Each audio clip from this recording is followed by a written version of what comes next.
皆さん、こんにちは。秋も進み、毎週末のガーデン作業に精を出す野のガーデンです。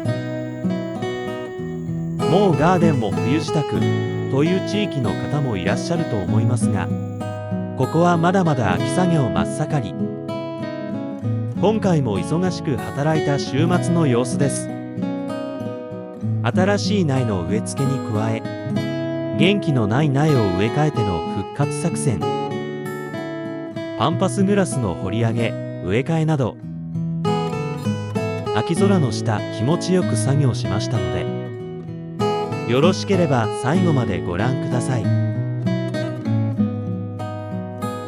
早速今回の購入苗を軽くご紹介。売り場にさまざまな種類の草花が並ぶ季節が来て、一度苗コーナーに出向けば手ぶらで戻ってくるのは厳しい状況です。ネペタピンクドリームス。今年の夏、白花のネペタがなんとか生き残ってくれていたので、こちらの色にも挑戦。続いてはカンパニュラ・ラプンクロイです。ここでは一年草のカンパニュラは丈夫に育たず、毎年苦労します。このそそとした雰囲気の多年草も一緒の運命をたどるでしょうか。こちらは実は3度目の挑戦です。夏の暑さ、蒸れに耐えられず、今回もダメなら本当に諦めます。前回に引き続き追加購入したのはジキタリス。春の庭にゴージャス感が欲しい場合は外せないですよね。なんじゃもんじゃの木ってご存知ですか？そちらのアメリカ版を見切りコーナーより救出しました。ふ入りの葉が明るいフジバカマはノーマルよりも地下茎でボリュームアップとはいかないので、既存株の近くに植えて明るい空間を作りましょう。だんだんとお花のカラーが少なくなっていく季節、この絞り柄が可愛いなでしこも手に取ってしまいました。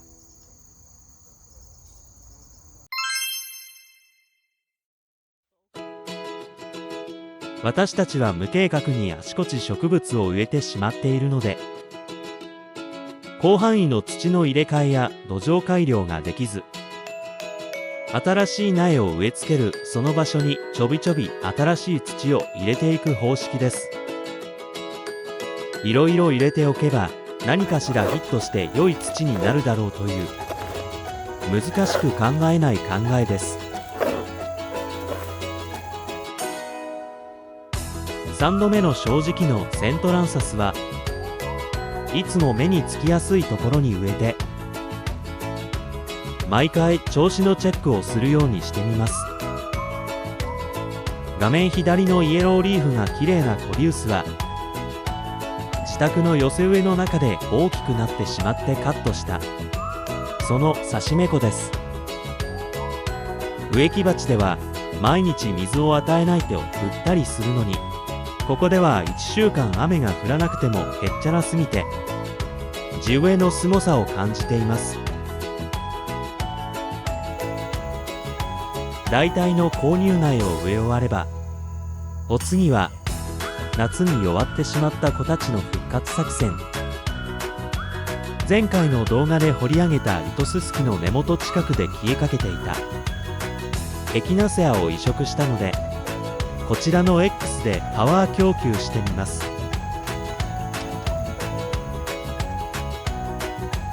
今までの経験上、消えそうになった子はそのまましていてもダメになってしまうので、リスクあっても何もしないより移植すべしと最近の考えです。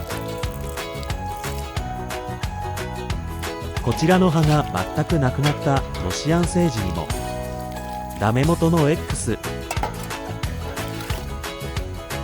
こぼれ種で出てきたエキナセアも貴重なので栄養を与えてみました。このカラミーサも大きな植物の影に入っていたので、見過ごすよりも思い切ろうと移植をしました。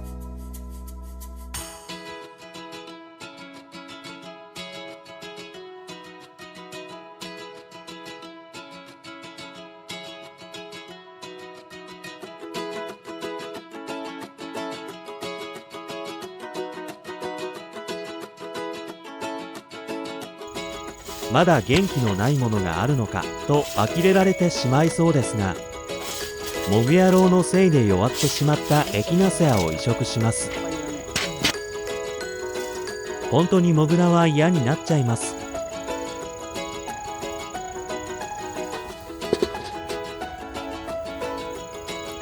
体力を奪う花やつぼみはカットしますが、光合成のために緑の葉っぱは極力残しました。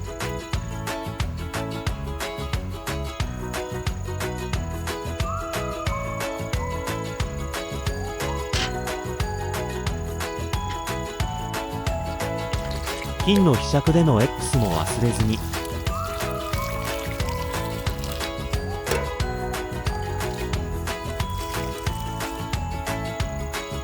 この付近では目玉ちゃんと呼んでいるエレニウムオータムロリポップのこぼれ種からあちこち芽が出てきています。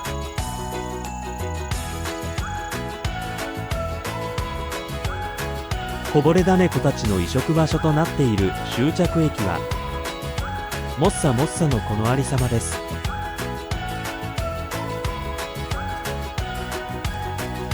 紫ルーシャンはまだまだ衰える様子もありません。綺麗な姿は映像に残して、もう少ししたら次のこぼれ種子たちのためにこの場所を譲っていただく予定です。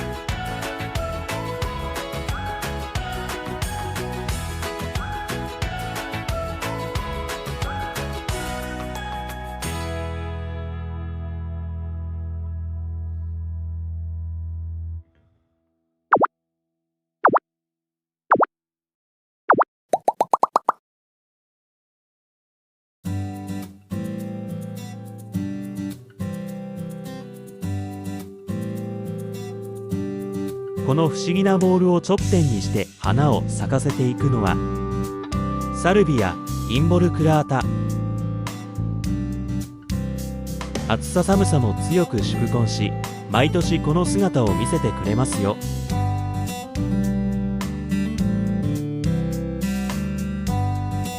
こちらでは気持ちよく木陰で昼寝中。植物にも人間にも良い季節です。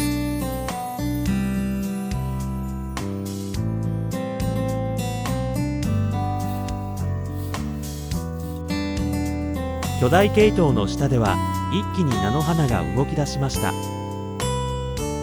冬を越えての菜の花畑、まだまだ先に感じますね。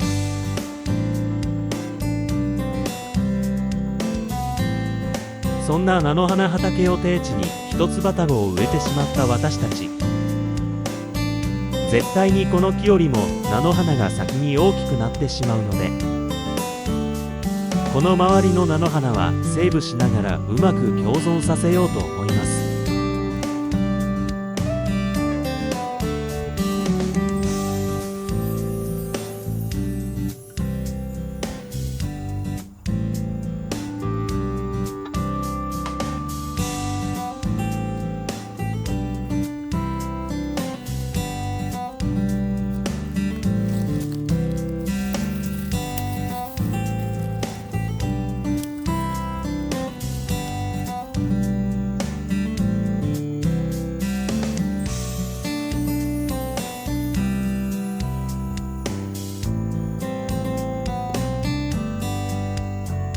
こんなに窮屈そうに咲いているルドベキアも少し整えます。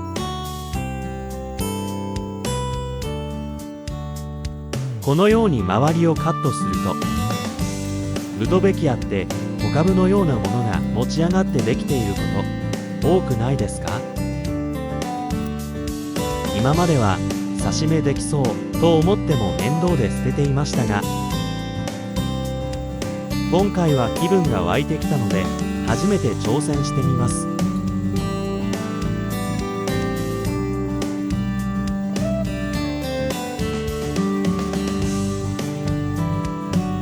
金の柄杓がまたもや活躍。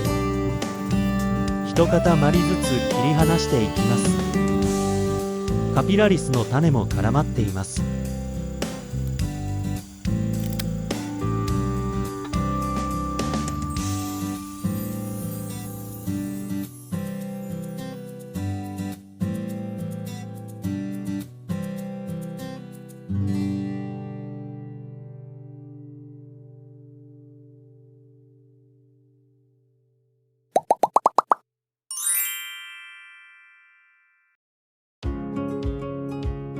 カットしたルドベキアは自宅庭にて卵パックのお水につけて様子を見てみます。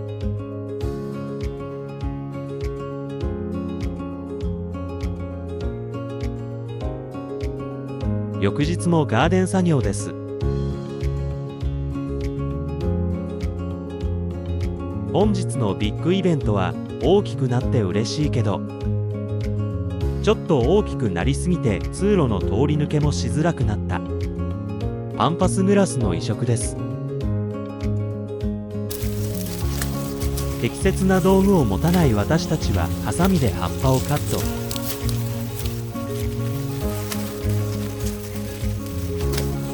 2人でもくもく地道な作業です。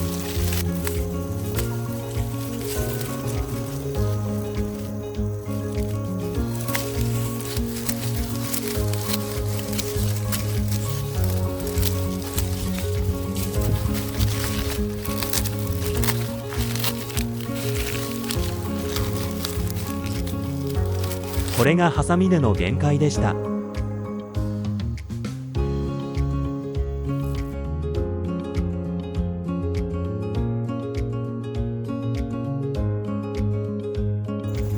もうスコップを折るという失態は犯せないので、使い慣れないクワを使って周りを掘っていきます。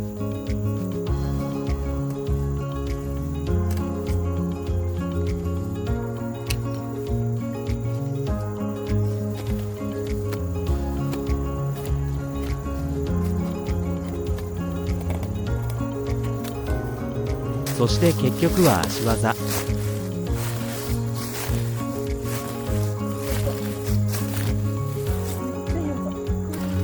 動画に入っていないのが残念ですが、ボリボリと気持ちよい根が抜ける音がしています。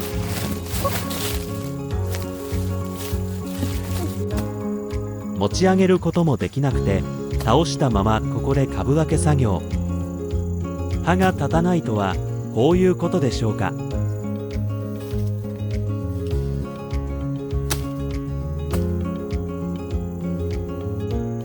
バラバラにされてしまったパンパス。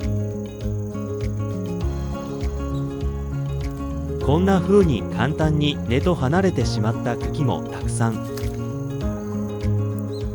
こんなはずではなかったのに茎1本だけでバラバラになったものもたくさんありました。もうすでにパンパスがあった頃の情景が思い出せないほど奥まで目が通せるようになりました。株分け庫、どこまで生き残るか分かりませんが、パンパスの壁ができる未来を信じて並べて移植しました。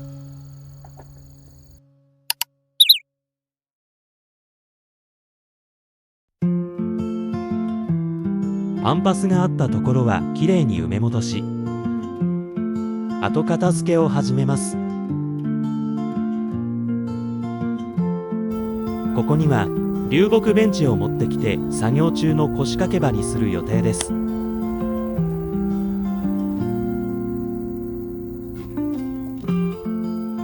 これまで誰も気づいていないと信じてそのままにしていたランプ下の逆さ看板。ここの模様替えを機に正しい向きに直しましょう。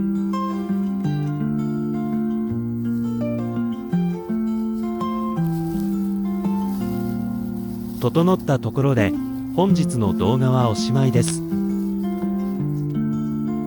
最後までご視聴ありがとうございました。